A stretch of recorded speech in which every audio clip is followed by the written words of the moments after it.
एक बड़ी सी काले रंग की गाड़ी गांव के कच्चे घर के सामने रुकती है। गांव वाले हैरत में पड़ जाते हैं और आपस में बुदबुदाने लगते हैं कि आखिर इतनी बड़ी गाड़ी इस कच्चे घर के सामने कैसे रुकी है और कौन आया है। लेकिन जैसे ही गाड़ी का दरवाज़ा खुलता है तो कुछ ऐसा होता है जिसे सुनकर आपका मन सोचने पर मजबूर हो जाएगा। दोस्तों, लेकिन उससे पहले यदि आपने इस चैनल को सब्सक्राइब नहीं किया है तो एक सब्सक्राइब जरूर करिएगा। ये कहानी है जयपुर के एक बहुत अमीर व्यक्ति की जिसका नाम संजय होता है। वह बहुत ही सक्सेसफुल बिजनेसमैन होता है जिसके पास अरबों की संपत्ति होती है और वह कई छोटी बड़ी कंपनियों का मालिक है। ईश्वर की कृपा से उसे किसी चीज़ की कमी नहीं थी और अच्छी तरह से उसका समय व्यतीत हो रहा था। लेकिन एक दिन संजय अपने दोस्त से मिलने का फैसला करता है और घर के अंदर जाकर अपनी पत्नी से सामान पैक करने के लिए कहने लगता है और कहता है कि हमें अपने दोस्त से मिलने के लिए जाना है। तो उसकी पत्नी उससे पूछने लगती है कि कौन सा दोस्त है जिससे तुम मिलने जा रहे हो। तो वह कह देता है, मैं अपने दोस्त रोशन लाल से मिलने के लिए जा रहा हूँ। इस नाम को सुनते ही उसकी पत्नी एकदम से इस बात के लिए तैयार हो जाती है और कहने लगती है, ठीक है, मैं सामान पैक कर लेती हूँ। पत्नी सामान पैक करने लगती है, लेकिन तभी संजय घर से बाहर जाता है और बाहर जाकर अपने बेटे से भी तैयार होने के लिए कहने लगता है। उसका बेटा पूछता है कि पिताजी, हम कहाँ जा रहे हैं? तो कहता है कि एक खास आदमी है और उससे तुम्हें मिलना है। इस बात को सुनकर बेटा कहने लगता है कि पिताजी आप चले जाओ, मेरा मन नहीं है, मैं तो यहीं रहकर खेलूँगा। लेकिन संजय कहता है कि नहीं बेटा, तुम्हारा उनसे मिलना ज़रूरी है। इसके बाद बेटा भी अपने पिता के साथ जाने के लिए तैयार हो जाता है और सभी लोग तैयार होकर अपनी बड़ी सी गाड़ी लेकर निकल जाते हैं। सफ़र काफ़ी लंबा था, लेकिन संजय को बेसब्री से उस सफ़र का ख़त्म होने का इंतज़ार था। उसके चेहरे पर थोड़ी सिकन थी और उसके मन में दुनिया भर की उथल पुथल चल रही थी। ऐसा करते करते धीरे धीरे वह झारखंड पहुंच जाते हैं। वहां पहुंचने पर संजय वहीं के एक नज़दीक एक बैंक में जाता है और बैंक से लगभग 15 से 20 लाख रुपए निकालकर उसे एक बैग में डाल लेता है। कार में बैठने के बाद गाड़ी रोशन लाल के गांव की तरफ बढ़ने लगती है। लेकिन जब बेटा देखता है कि पिताजी ने इतने ढेर सारे पैसे निकाले हैं तो उसके मन में शंका उत्पन्न होती है और वह पिताजी से पूछने लगता है कि पिताजी, आपने इतने सारे पैसे क्यों निकाले हैं? इस बात को सुनकर संजय मुस्कुराने लगता है और कहने लगता है कि बेटा, इन पैसों की ज़रूरत है, किसी का मुझ पर कर्ज है और उस कर्ज को मुझे चुकाना है। अभी यह बात बेटे को बिल्कुल भी हजम नहीं होती, क्योंकि उसके पिता तो एक बहुत अमीर व्यक्ति थे और काफ़ी पैसे वाले थे, तो उन पर किसी का कर्ज कैसे हो सकता था? यह बिल्कुल भी पॉसिबल नहीं था। वह कहने लगता है कि पिताजी, आप क्यों मजाक कर रहे हो? आपके ऊपर भला किसी का कर्ज कैसे हो सकता है? आप तो खुद लोगों को पैसे देते रहते हैं। इतना सुनकर संजय मुस्कुराते हुए कहने लगता है कि ठीक है बेटा, अगर ऐसी बात है तो मैं तुम्हें एक छोटी सी कहानी सुनाता हूँ। उस कहानी को सुनने के बाद बताना कि मुझ पर कर्ज है या नहीं। तो बेटा भी इस कहानी को सुनने के लिए उत्सुक हो जाता है। संजय अपने बेटे को कहानी सुनाने लगता है। वह कहता है कि बेटा, 1980 के दशक में हम लोग बिहार के अंदर रहते थे और उस समय तक झारखंड राज्य नहीं बना था और मेरी शादी होने वाली थी। लेकिन मेरा एक दोस्त था जिसका नाम रोशन लाल था। रोशन लाल की शादी हो चुकी थी और उसके 3 बच्चे थे, जिसमें 2 लड़के और 1 लड़की थी। वैसे तो मेरा नाम संजय है, लेकिन मेरा दोस्त रोशन लाल और उसकी पत्नी मुझे प्यार से मोनू मोनू कहकर बुलाते थे और मुझे अपने छोटे भाई की तरह प्यार दिया करते थे।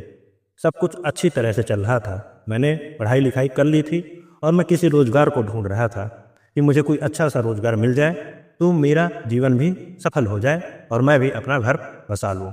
मेरे माता पिता तो मुझे बचपन में ही छोड़कर चले गए थे और उसके बाद मैं इधर उधर ही टाइम बिताया करता था, लेकिन सबसे ज़्यादा मैं रोशन लाल के साथ ही समय बिताता और खेलता कूदता उन्हीं लोगों के साथ रहता था। वह मेरा अच्छे से ख्याल रखा करते थे और बड़े भाई की तरह मुझे हर बात को समझाया करते थे। अब जब रिश्तेदार शादी के लिए कहते हैं तो मैं भी सोचने लगता हूँ कि मुझे अब शादी कर लेनी चाहिए। लेकिन शादी होते ही मुसीबतें आना स्टार्ट हो जाती है, क्योंकि शादी के बाद अब मैं अकेला तो नहीं रह गया था। मुझे भी घर को आगे बढ़ाना था और घर चलाने के लिए पैसे चाहिए थे और मेरे पास पैसे भी नहीं थे और ना ही कोई अच्छा रोजगार था। मैं इन सब बातों से बहुत ज़्यादा परेशान रहा करता था। जब भी रोशन लाल से इन बातों को किया करता, वह कुछ ना कुछ सहारा मुझे दे दिया करता था और कहा करता कि तू चिंता मत कर, मैं हूं ना तेरे साथ। एक दिन जब मैं इन सब बातों को लेकर बहुत ज़्यादा परेशान हो गया तो मैंने निश्चय किया कि अब मुझे पैसे कमाने के लिए कुछ बड़ा करना पड़ेगा और इसके लिए मुझे अपने गांव को छोड़कर शहर जाना पड़ेगा। लेकिन वहाँ पे जाने के लिए भी पैसे की ज़रूरत थी और रोज़गार करने के लिए तो पैसे और चाहिए थे, लेकिन मेरे पास तो कुछ भी नहीं था। मैं अपने दोस्त रोशन लाल के पास जाता हूँ। वहाँ पर उनकी पत्नी राधिका भी बैठी हुई थी और हम दोनों पति पत्नी उनसे बात करने लगते हैं। बातें हुई बातों में मैं उसे बता देता हूँ कि मुझे बाहर जाना है और बाहर जाने के लिए मुझे कुछ पैसों का इंतजाम करना है। मैं उसे कहता हूँ कि यार ऐसा कर, तू मेरा घर बेच दे और उससे मुझे जो भी पैसे मिलेंगे उन पैसों से मैं अपना रोज़गार कर लूँगा। लेकिन तभी रोशन लाल और उसकी पत्नी कहने लगते हैं कि अरे ऐसी कौन सी बात हो गई जो तू घर बेचने की बात कर रहा है। ले देकर एक घर ही तो है तुम्हारे पास जो तुम्हारी माँ और बाबूजी की अंतिम निशानी है और उसे भी तुम बेचना चाह रहे हो। तभी रोशन लाल संजय के कंधे पर हाथ रखते हुए कहता है कि भाई तुम चिंता मत करो, तुम्हें कितने पैसे चाहिए मैं तुमको दे देता हूँ। तो मैं उनको बताता हूँ कि मुझे लगभग 20,000 रुपयों का इंतजाम हो जाए तो बहुत ही अच्छी बात है। उन पैसों से मैं अपना एक छोटा सा रोज़गार चला सकता हूँ। इसके बाद अपनी पत्नी के कुछ जेवर उसके पास रखे हुए थे, उन जेवरों को लेकर रोशन लाल सुनार के पास जाता है और उसे 20,000 रुपये में गिरवी रख देता है और जो पैसे उसे जेवरों को गिरवी रखने पर मिलते हैं वह उसे संजय को थमा देता है। लेकिन जैसे ही रोशन लाल मेरे हाथ में पैसे थमाता है तो मैं अपने दोस्त से पूछने लगता हूँ कि यार कहाँ से तुम इतने सारे पैसे लेकर आए हो। लेकिन रोशन लाल मुझे डांटते हुए कहता है कि इससे तुम्हें क्या मतलब है, तुम जाओ और मेहनत से अपना काम स्टार्ट करो। लेकिन जब मैं रोशन लाल को अपनी कसम देता हूँ कि सच सच बताओ तो रोशन लाल कहता है कि भाई मैंने तुम्हारे भाभी के जेवर गिरवी रख दिए हैं और बाद में पैसा कमाकर उन्हें छुड़ा लूँगा। तुम कैसी भी चिंता मत करो और अपनी ज़िंदगी को अच्छे तरह से व्यतीत करो। ये तुम्हारे पैसे हैं और इन पैसों को तुम्हें कभी भी देने की ज़रूरत नहीं है। मैं तुम्हारा दोस्त हूँ और इतना हक तो मेरा बनता ही है। ऐसा करके उसने मुझे पैसे दे दिए और पैसे देकर वहाँ से जाने के लिए कह दिया।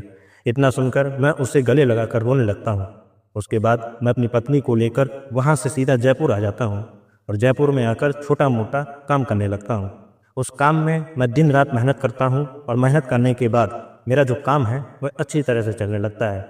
धीरे धीरे समय बीतता है और समय के साथ साथ मेरी बहुत बड़ी कंपनी हो जाती हैं, जिन कंपनियों को आजकल तुम देख रहे हो ना बेटा, रोशन लाल की वजह से संभव हो पाया है। लेकिन इस तरक्की के दौरान मैं अपने दोस्त को बिल्कुल ही भूल गया कि इस काम को चालू करने के लिए उसने मुझे पैसे दिए थे और मेरी मदद की थी। लेकिन एक दिन जब मैं घर के बाहर बैठकर चाय पी रहा था तभी मुझे किसी के मोनू मोनू चिल्लाने की आवाज़ सुनाई दी। तभी अचानक से मुझे रोशन लाल की याद आई कि मेरा मित्र भी मुझे मोनू मोनू कहकर बुलाता था। जब मैंने ऐसी आवाज़ सुनी मैं तुरंत भागकर घर के बाहर आया, लेकिन मुझे रास्ते पर एक सब्जी वाला दिखा जो शायद अपने बच्चे को बुला रहा था। मुझे थोड़ी निराशा हुई क्योंकि मुझे लगा शायद मेरा दोस्त रोशन लाल मुझे बुला रहा। तभी मुझे अपने आप पर शर्म आने लगी कि मैं कैसा इंसान हूँ जो अपने दोस्त को भूल गया। और तभी मैंने निश्चय किया कि मैं रोशन लाल से मिलने कल ही जाऊँगा। बेटा, यह जो पैसे मैंने निकाले हैं यह पैसे उसी के 20,000 रुपये के बदले निकाले हैं। इन पैसों को मैं उन्हें दे दूंगा और कहूँगा कि ये तेरे ही पैसे हैं जो तूने मुझे दिए थे। इस बात को सुनकर बेटा एकदम से एक्साइटेड हो जाता है और कहने लगता है कि पिताजी आपने इस बात के बारे में मुझे पहले क्यों नहीं बताया। तो पिता कहने लगता है कि बेटा तुम्हें कैसे बताते, हम इन बातों को पूरी तरह से भूल चुके थे क्योंकि फ़िलहाल अब तक इन बातों को 30 साल हो चुके थे। 1984 में संजय बिहार को छोड़कर जयपुर आ गया था, लेकिन फ़िलहाल समय था 2014 का और पिता कहता है कि ना ही हमारा कोई संबंधी इस गांव के अंदर रहा करता है जिसकी वजह से हमें उस गांव की याद आती रहती। तो इस बात को सुनकर बेटा रोशन लाल जी से मिलने के लिए एकदम एक्साइटेड हो जाता है और वह देखना चाहता है कि अपने पिता के उस दोस्त को, जिस दोस्त की वजह से आज वह लोग इतनी अच्छी ज़िंदगी जी रहे हैं। धीरे धीरे समय बीतता है और वो लोग गांव के नज़दीक पहुंच जाते हैं। लगभग शाम के 5 बज चुके थे। वह रोशन लाल के घर के बाहर पहुंच गए थे। बड़ी सी गाड़ी को देखकर गांव के कुछ लोग संजय की तरफ बड़ी अजीब निगाहों से देखने लगते हैं क्योंकि रोशन लाल जी के घर की हालत काफ़ी ज़्यादा ख़राब थी और फिलहाल देखने से लग रहा था कि कई सालों से उसकी मरम्मत नहीं हुई। यह बात संजय को भी महसूस होती है और इसके बाद वह अपनी गाड़ी से उतरता है और सीधा उस घर के अंदर जाने लगता है। गांव का माहौल था तो घर का दरवाज़ा खुला हुआ था। संजय अपने परिवार को लेकर सीधा उस घर के अंदर चला जाता है। तभी अंदर से एक आवाज़ आती है और एक आदमी निकलता हुए कहता है, तुम इस तरह घर के अंदर क्यों घुसे आ रहे हो? इस बात को सुनकर संजय मुस्कुराने लगता है और इधर जो संजय की पत्नी थी वह भी मुस्कुराने लगी थी। तभी संजय कहने लगता है कि साहब, यहाँ पर हमें किसी व्यक्ति से मिलना है। तभी जो रोशनलाल होता है वह इन बातों को देखकर हैरान है, क्योंकि वह व्यक्ति पहनावे से काफ़ी अमीर और अच्छे घर का लग रहा था। रोशनलाल फिर से कहता है कि अरे भाई, क्यों मजाक कर रहे हो? साहब तो तुम हो और हम साहब कैसे हो गए? तो संजय कहता है, नहीं साहब, मेरे लिए तो आप ही साहब हो। अगर आप नहीं होते तो मैं आज ऐसा नहीं होता। इसके बाद रोशनलाल को कुछ समझ नहीं आता कि कैसे बहकी बहकी बातें कर रहा है और कहने लगता है कि देखो भाई, मजाक मत करो, मजाक काफ़ी हो गया। भैया बताओ, तुम हो कौन और तुम्हें किससे मिलना है? दोस्तों, यदि आपने अभी तक चैनल को सब्सक्राइब नहीं किया तो प्लीज़ एक सब्सक्राइब जरूर करिए। आगे संजय फिर से कहता है, यहाँ 2 लोग रहा करते थे जो मुझे प्यार से मोनू मोनू पुकारते थे। जैसे ही रोशनलाल जी मोनू शब्द सुनते हैं वैसे ही उन्हें सारी पुरानी चीज़ें याद आ जाती हैं और वही लोग एक दूसरे को गौर से देखते हैं। कुछ ही देर में रोशनलाल जी संजय को पहचान लेते हैं और एकदम से रोशनलाल जी की आंखों से आंसू टपकने लगते हैं और वह भागकर एकदम से सोनू को गले लगा लेते हैं और कहते हैं कि अरे मोनू, तो पूरा बदल गया और देखने से बिल्कुल भी पहचान में नहीं आ रहा। और जब रोशनलाल गले लगता है तो संजय की आंखों में भी आंसू आने लगते हैं। वह फूट फूट कर रोने लगता है। वहाँ का माहौल एकदम शांत हो जाता है। तभी संजय की पत्नी रोशनलाल जी के पैर छूने लगती है। घर के बाहर गांव के काफ़ी लोग बड़ी गाड़ी को देखकर आ गए थे और घर के अंदर ताका झाकी कर रहे थे और सोच रहे थे कि आखिर इतना बड़ा आदमी इनके घर क्यों आया है। उसके बाद रोशनलाल जी संजय और उसकी पत्नी को बैठाते हैं और बैठाने के बाद उनसे हाल चाल पूछने लगते हैं। तो संजय रोशनलाल जी को अपने बारे में पूरी बातें बताता है और कहता है कि राजस्थान के जयपुर में मेरी बहुत बड़ी बड़ी कंपनियां हैं और आपके आशीर्वाद से मेरा जीवन सुलभ हो गया है। लेकिन तुम बताओ, तुम्हारा क्या हाल चाल है और यह आप लोगों ने अपना क्या हाल बना रखा है? इस बात को सुनकर रोशनलाल और उसकी पत्नी एकदम से खामोश हो जाते हैं और उनके चेहरे पर मायूसी साफ साफ दिखाई देने लगती है। तभी संजय रोशनलाल का हाथ अपने हाथ पर रखता है और कहता है कि दोस्त, तू बेशक से मेरा दोस्त है, लेकिन तू मेरे लिए बड़े भाई से कम नहीं है, क्योंकि शायद अगर तू मेरी उस टाइम मदद नहीं करता तो मैं इतना बड़ा व्यापारी नहीं बन पाता और मेरे इतने बड़े बड़े बिजनेस नहीं हो पाते। अगर तुम्हें कोई भी समस्या है तुम मुझे बता सकते हो। आखिर क्या हुआ है ऐसा जो तुम्हारी हालत ऐसी है? तो रोशनलाल जी अपने बारे में उसे बताने लगते हैं और कहते हैं कि जब तू यहाँ से चला गया था तो हमने तुझे जो 20,000 रुपये दिए थे जेवरों को गिरवी रखकर, उन जेवरों को छुड़ाने के लिए मैंने और तेरी भाभी ने दोनों ने कड़ी मेहनत की। लेकिन एक दिन तेरी भाभी की तबीयत अचानक खराब हो जाती है तो सारा पैसा तेरी भाभी की दवाइयों और घर खर्च में निकल जाता था और जो थोड़ा बहुत बचता था वो ब्याज देने में चला जाता। कुछ दिनों तक तो ऐसा ही चला, लेकिन लड़कियां भी बड़ी हो रही थीं। घर की ऐसी हालत देखकर मेरा बड़ा बेटा भी शहर चला जाता है कमाने और वहाँ से पैसे भेजता था, तो हमारी हालत कुछ सुधर गई। लेकिन लग रहा था कि भगवान जी हमसे गुस्सा थे।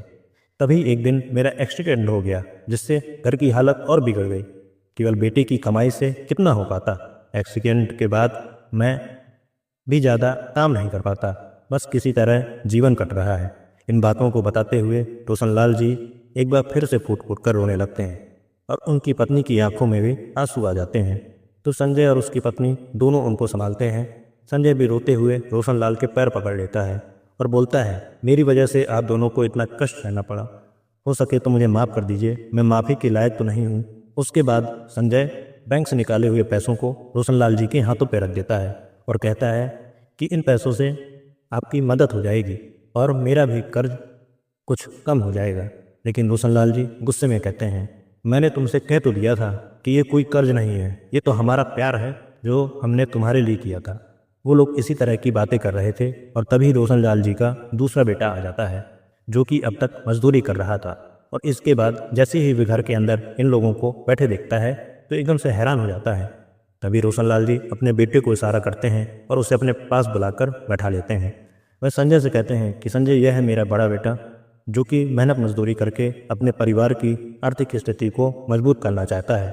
तो संजय रोशनलाल जी के बेटे से पूछने लगता है कि बेटा तुम क्या किया करते हो? तो वो कहता है कि अंकल जी, मैंने पढ़ाई लिखाई तो की थी, लेकिन परिवार की हालत की वजह से मुझे मेहनत करना ही सही लगा, तो मेहनत मजदूरी करता हूँ।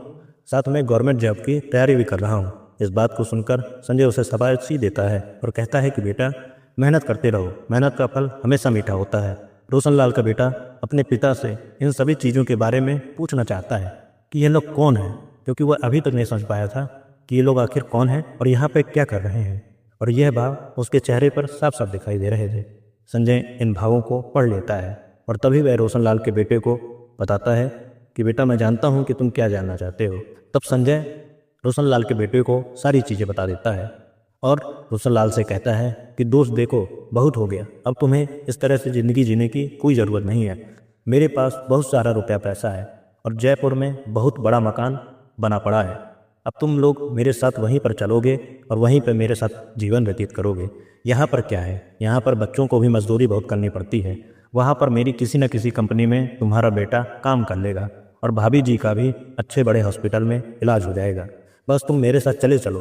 अब यह बातें सुनकर रोशनलाल कहने लगता है नहीं यार, हम यहीं पर ठीक हैं, तू ही वहाँ पर बना रहे और कोई कैसी भी दिक्कत नहीं है। लेकिन संजय अपनी जिद पर अड़ जाता है। रोशनलाल कहने लगते हैं कि भाई अभी तो रात हो गई है, कल सुबह देखते हैं। आज रात तुम यहीं पर रखो और कल सुबह देखते हैं कि क्या होना है और क्या करना है। यह कर रोशनलाल संजय के परिवार और संजय को वहीं पर रोक लेता है और रात भर वे आपस में एक दूसरे से बातें करते हैं। इधर संजय बिना किसी को बताए एक मिनी बस बुक कर देता है और जैसे ही सुबह होती है वह रोशनलाल को अपनी कसम देकर ज़बरदस्ती अपने साथ ले जाता है। संजय ने रोशनलाल के बेटे को कंपनी के अंदर बहुत बड़ा मैनेजर बना दिया था। कुछ दिनों बाद रोशनलाल जी अपनी पत्नी के साथ अपने बेटे के यहाँ पर शिफ्ट हो जाते हैं और अच्छी तरह से अपने जीवन को व्यतीत करते हैं। अब गांव वाले भी जान चुके थे कि हमारे यहाँ का एक आदमी शहर में बहुत बड़ा व्यक्ति बन गया है, तो गांव से भी कुछ लोग उसके पास जाने लगते हैं। इस तरह गांव के सभी लोगों को संजय पर बहुत गर्व होता है। संजय भी अब बीच बीच में अपने गांव जाता रहता था। दोस्तों, हमें कभी भी उन लोगों को नहीं भूलना चाहिए जिन्होंने आपकी बुरी वक्त में सहायता की हो और अपने परिवार, दोस्त, घर, गाँव और देश से जुड़ा रहना चाहिए। तो दोस्तों, यह थी आज की कहानी। आप लोगों को कहानी कैसी लगी कमेंट बॉक्स में ज़रूर बताना। वीडियो अगर अच्छी लगी तो वीडियो को लाइक, चैनल को सब्सक्राइब करिए